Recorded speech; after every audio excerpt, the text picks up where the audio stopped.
Hello viewers, আমাদের চ্যানেলে আপনাকে স্বাগত। আর আমি চলে এসেছি এখন একটা নতুন ব্লগ নিয়ে। সেই ব্লগটা কিসে সেটা আমার আশেপাশের রাস্তা থেকে নিশ্চয়ই বুঝতে পারছেন। আমি এসেছি আজকে ইকো পার্কে, আর ইকো পার্কে গিয়ে আপনাদের সঙ্গে দেখা হচ্ছে।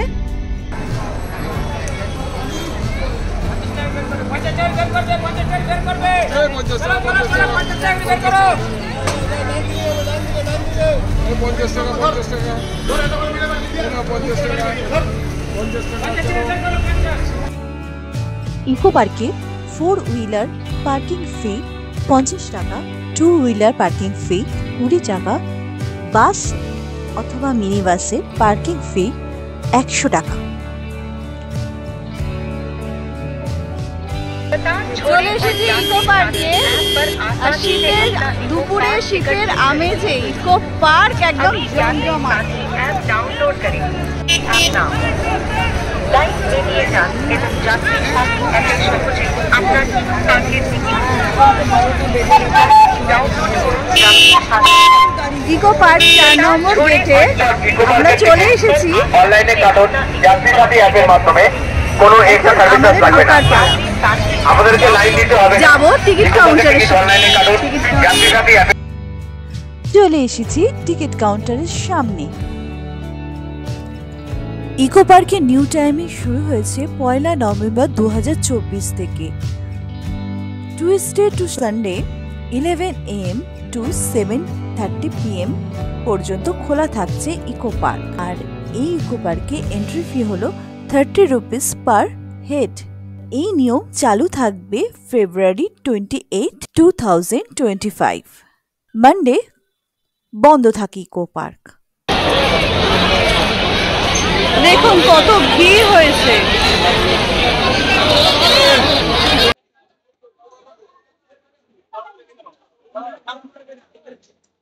আজ আমাদের সাথে আমার বাবা মাও আসছে। ঢুকে পড়লাম আমরা ইকো পার্কে।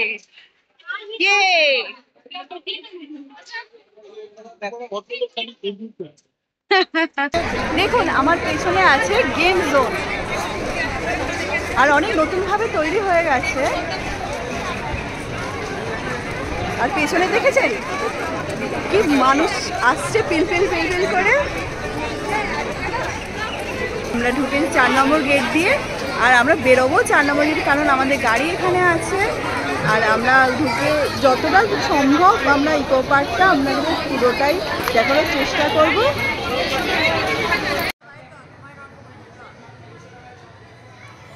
গেম জোনে মাত্র 150 টাকা দিয়ে আপনারা এই রাইডসগুলো নিতে পারেন। যে কোনো রাইডস পার পারসন 150 টাকা 1 ঘন্টার জন্য।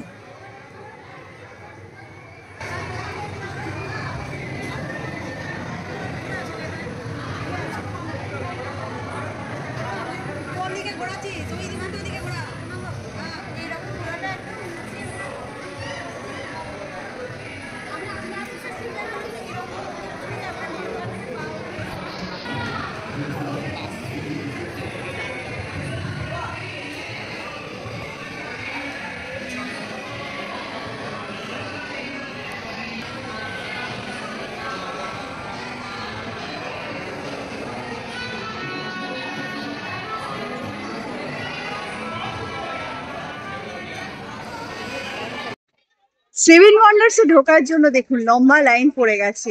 ওই হলো সেভেন ওয়ান্ডার্সের টিকিট কাউন্টার। আর সেভেন ওয়ান্ডার্স এর মধ্যে আছে পিরামিড, সামনাসামনি আছে তাজমহল, এবং আরো যা সেভেন ওয়ান্ডার্স আছে সেগুলো। আর এখানেই পাশেই রয়েছে খাবারের প্রচুর স্টল। আপনারা বাড়ি থেকে না নিয়ে আসলেও এখান থেকে আপনারা খাবার কিনে খেতে পারবেন। আর এই হচ্ছে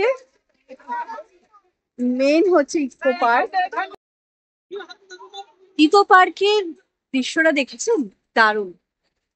এই দেখুন আমার পেছনে আমার সামনে কত লোক সমাগম হয়েছে, এবং দেখুন এখানে সবাই পিকনিক করছে।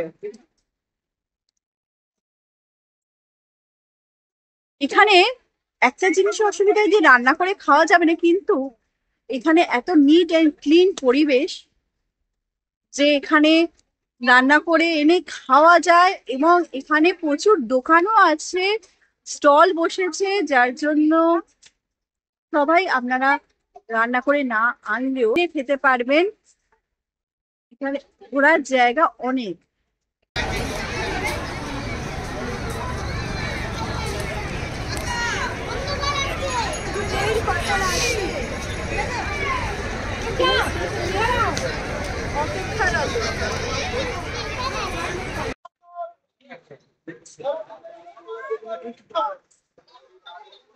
এই দেখুন ঘুম স্টেশনে সবাই নেমে পড়লো, অনেকেই নেমে পড়লো, আর কিছু লোক যাবে অন্যদিকে। এটা বুঝতে পারছেন, এটা হলো ইকো পার্কের ঘুম স্টেশন। এই দেখুন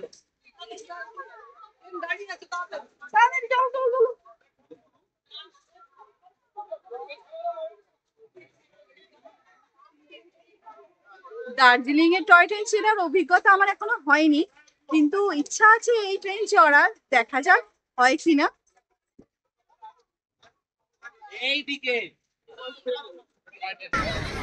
এখানে হচ্ছে খেলার মাঠ, এখানে সবাই ক্রিকেট ফুটবল খেলতে পারে। বসার জায়গা হচ্ছে অন্যদিকে, আর এটা হচ্ছে ফাঁকা মাঠ, তাই জন্য যারা ব্যাডমিন্টন ফুটবল ক্রিকেট খেলা পছন্দ করে তাদের পক্ষে এই জায়গাটা খুব সুবিধা। দেখুন এখানে ডিও সাইকেলিং হচ্ছে, আর এখানে মানে ডবল লোক বসতে পারবে, দুজন করে একটা করে সাইকেল নিতে পারবে মাত্র 150 টাকায় 30 মিনিটের জন্য। আর ইকো পার্কটা ঘুরতেও এই সাইকেলে খুব সুবিধাও হবে। যারা পারেন সাইকেল চালাতে তারা অবশ্যই এখানে চলে আসবেন।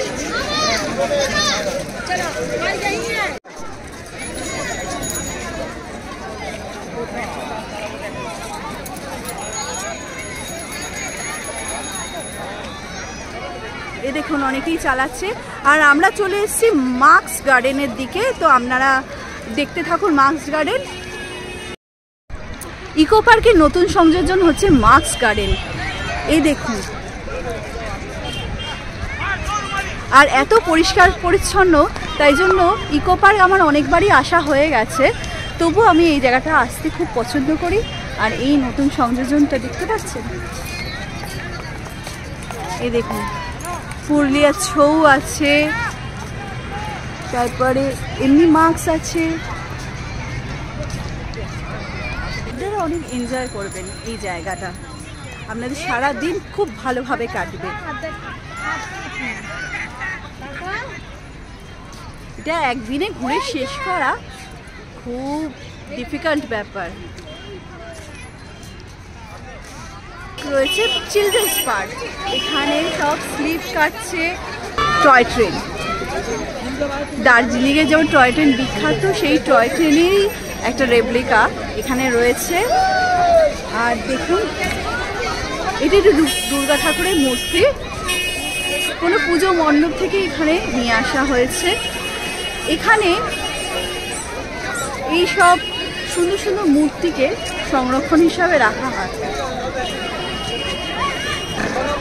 আর এখানে রয়েছে may I help your counter. যদি আপনাদের কোনো রকম অসুবিধা হয় তাহলে আপনারা এখান থেকে সাহায্য নিতে পারেন। চলে এসেছি বাটারফ্লাই গার্ডেনে, এখানে একটি সুন্দর বাটারফ্লাই গার্ডেন আছে, চলুন ভেতরে যাওয়া যাক।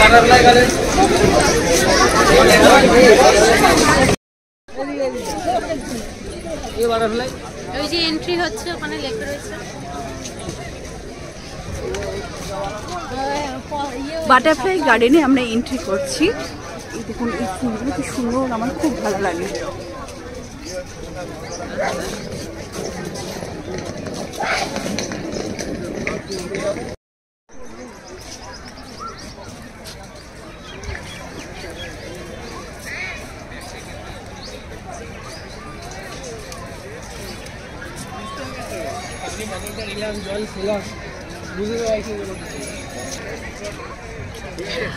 বাটারফ্লাই গার্ডেনে যত না বাটারফ্লাই আছে, তার থেকে বরঞ্চ বাইরেই বেশি বাটারফ্লাই আমরা দেখতে পাচ্ছি।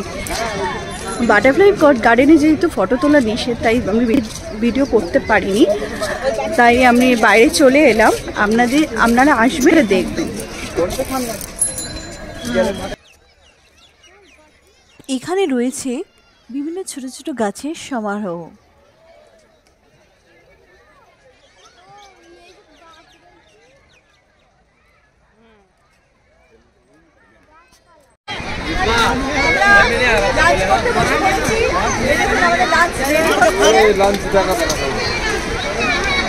স্যালাড, ফিশ সব রেডি।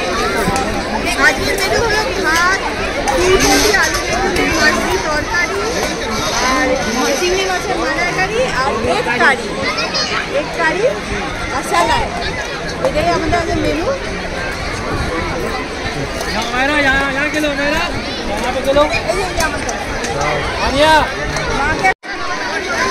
লাঞ্চের মেনু লোভনীয় না? সূর্য অস্তগামী, আমরা বিকেল হয়ে গেছে, লাঞ্চ কমপ্লিট। আমরা এবার সব গুছিয়ে নিয়েছি, এই দেখুন সব গুছানো প্যাকিং করা হয়ে গেছে। এবার আমরা আর একটু আশপাশটা ঘুরবো, ঘুরে আমরা যতটুকু দেখার ইকো পার্কে ততটুকু আমরা কভার করবো। এরপরে আমরা তারপর বাড়ি ব্যাক করবো। ইকো পার্কের মধ্যেই আমরা একটা দারুণ ম্যান মেড ওয়াটারফলস দেখতে পেলাম, তারই সামনে কিছু মুহূর্ত।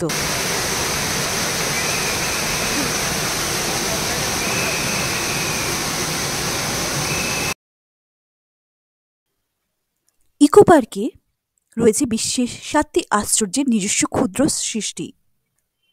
ব্রাজিলের রিও ডি জেনেরোতে অবস্থিত যীশু খ্রিস্টের মূর্তি ক্রাইস্ট দ্য রিডিমার, ইতালির রোম শহরের কেন্দ্রে অবস্থিত কলোসিয়াম, যা একটি অ্যাম্ফিথিয়েটার।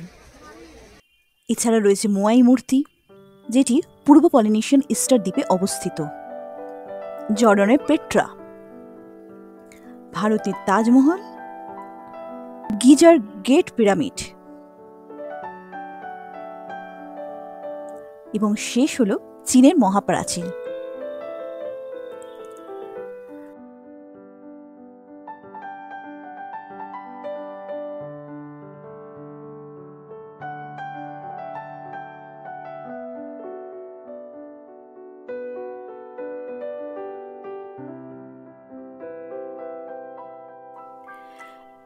একটা ছোট্ট গোপালও ইকো পার্কে বেড়াতে এসেছে, দেখুন।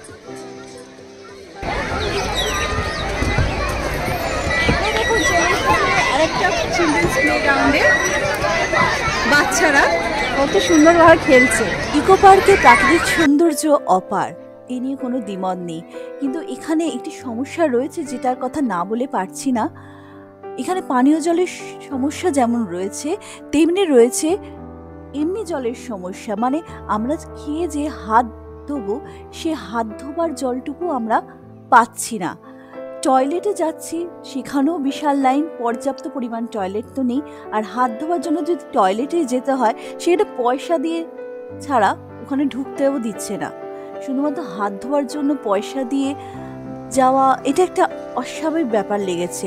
তাই ইকো পার্ক কর্তৃপক্ষকে এই বিষয়ে একটু নজর দিতে বলবো।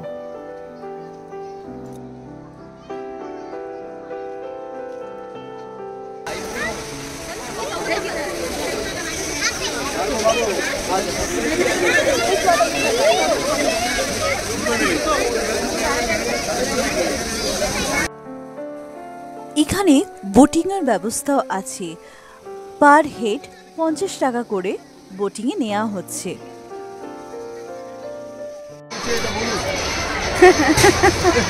বলো কেমন লাগলো এখানে এসে? আমার তো খুবই ভালো লাগলো।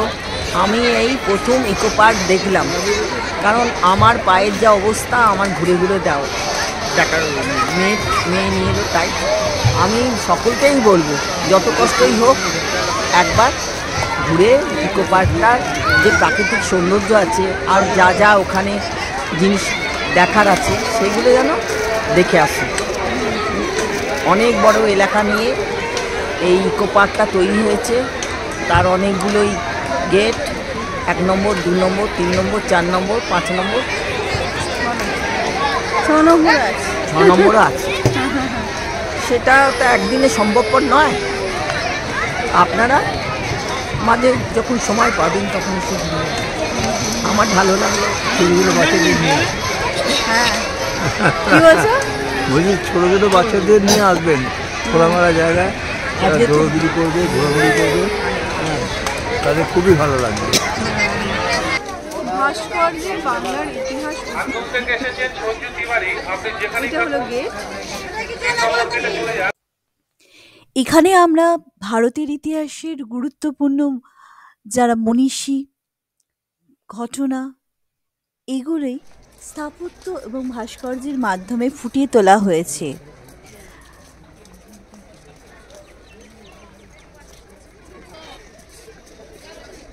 উদয়শঙ্কর নিত্যরত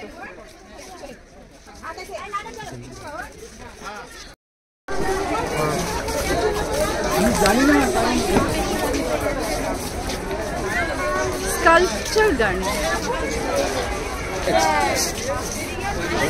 এটা হচ্ছে দ্য ব্যাটল অফ পলাশির যুদ্ধে একটা চিত্র। এদিকে সমস্ত মনীষীদের কালচার রয়েছে।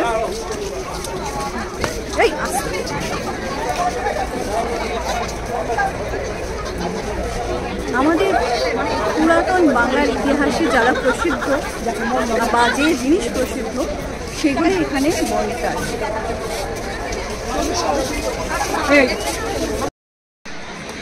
এসছি আমার ফুল ফ্যামিলিকে নিয়ে, আমার বাবা মা, আমার শ্বশুর শাশুড়ি, বাপি মা সবাইকে নিয়ে এসছি। কেমন লাগলো বাপি? বাপি কি বলবে? আমি এখানে বলার কোনো রকম ভাষা নেই। এত সুন্দর পরিবেশ, এই জায়গায় এসে আমরা ফুল ফ্যামিলি এসে বসে আছি, যে এত সুন্দর আনন্দ লাগছে, যেটা আমরা বাড়ি ছেড়ে চলে এসে আজকে ফুল ভোগ করে এখান থেকে যাচ্ছি।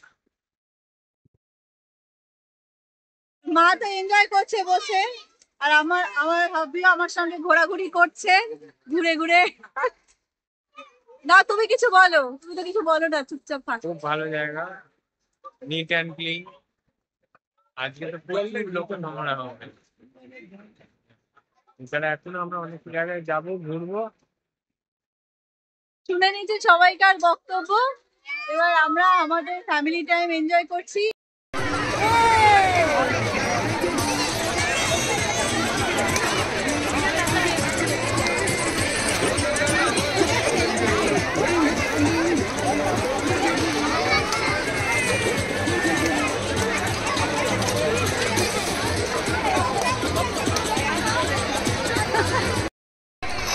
বেরিয়ে যাচ্ছি ইকো পার্ক থেকে। আমরা ইকো পার্কে ঘুরলাম সারাদিন, তবে যেহেতু ফ্যামিলি নিয়ে এসেছি, আমার বাবা মা বয়স হয়েছে, একটু অতটা তো ঘুরতে পারবে না হেঁটে হেঁটে, তাই জন্য বেশি ঘোরা হয়নি। যে কটা জায়গা আমরা দেখেছি তো সেই কটা জায়গা আপনাদের দেখিয়ে দিলাম। এবার আমরা আস্তে আস্তে বেরিয়ে যাচ্ছি ইকো পার্ক থেকে। ওকে, আজকের মতো টাটা, আবার পরের ব্লগে দেখা হচ্ছে।